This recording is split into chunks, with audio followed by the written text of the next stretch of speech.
And now, Maestro Sam Meadow and the lads of the Yiddish Swing Tet bring us the rollicking rhythms of Dayenu.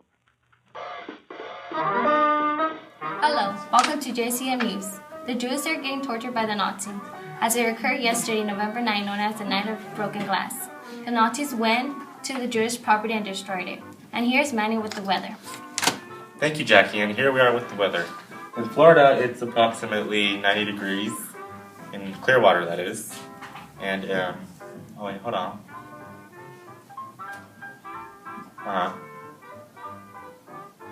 Okay.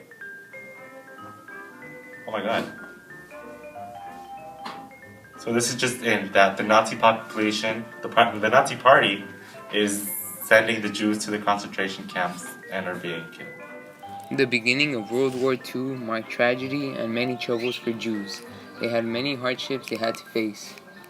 They were forced out of their homes and put into Nazi German concentration camps where they would then be killed and slaughtered. Transports of Jews began all over Poland as they wanted to flee away from post-war anti-Semitic violence. Jews that were already in America went into despair when they found out what was happening to their families back at home. Some Jews were united with their families, but they were then going to be forced into concentration camps. As mentioned earlier, the Night of the Broken Glass was a series of coordinated attacks against the Jews throughout Nazi Germany on November 1938. The attacks left the streets covered with broken glass from the windows of Jewish-owned stores, buildings, and synagogues. At least 91 Jews were killed in the attacks, and 30,000 were arrested and incinerated in concentration camps. Jewish homes, hospitals, and schools were ransacked as the attackers demolished buildings with sledgehammers. Over 1,000 synagogues were burned, and over 7,000 Jewish businesses destroyed or damaged.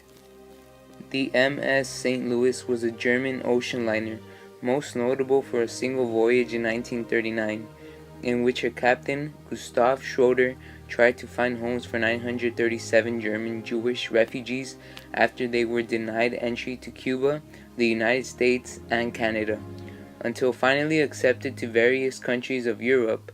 Historians have estimated that after their return to Europe, approximately a quarter of the ship's passengers died in concentration camps. Jewish Americans that were in the United States had some opportunities, some of which were they were allowed to serve in the army and they had to work alongside other Americans. Many Jews died during the warfare, but they died defending their country. Jewish women were also allowed to work in the factories with American women, creating ammunition for the men and supplying them with everything that they needed.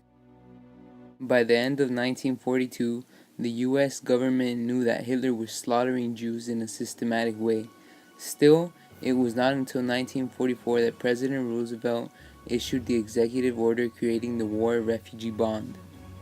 This agency arranged for Jewish refugees to stay at centers in Italy and North Africa, as well as in former army camps in the United States. Jewish American GIs went to war. Like other Americans, Jews did what they could to support the war effort. More than 500,000 Jewish Americans went to war, including half of all Jewish men aged 18 to 44. About how old are you? I'm 28. How did you feel about entering the war? It was a different experience because there was a lot of war in my country and I had to leave to make a better life. Did you feel discriminated at all? All the time. All the people that I knew were getting killed on my race. It was just it was a lot of discrimination. Were you afraid? Yeah, it was. I didn't know what to do. It was just a new experience for me. Did you feel like you did your part good, or? Well, yeah, because I came over here to America to make a difference and fight in the war. How do you feel after the war, now that it's ended? Well, now that it's ended, it's just a relief to know that all my people are going to be safe now.